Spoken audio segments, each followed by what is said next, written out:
How to know if you have a spyware on your computer. Hello guys, this is Atticus and welcome back to another tutorial video.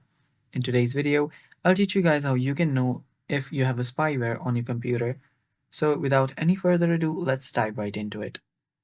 So the first step is you'll actually need to open up your task manager.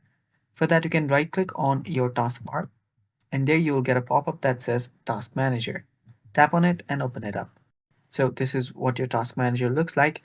And after you're on your task manager, you'll actually need to simply search for any unknown or any malicious processes that you might think is just, can be really unsafe. So search for it and check if there is such process running.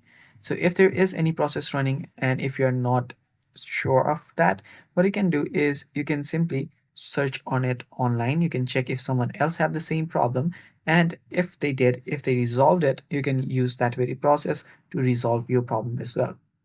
If you find any malicious simply any malicious program that is running and you want to simply delete it yourself, what you can do is you can right click on any of the you can simply head over to its file location. So you can right click on it, you can right click on any of those processes, tap on open file location, and after you head over to the file location, you can simply delete it yourself. Right click on that very process and there you'll see the delete button and delete it. And that's basically how you can know and get rid of any spyware or malware on your device. Thanks for watching guys. That's how you do it. Stay tuned for more and bye bye.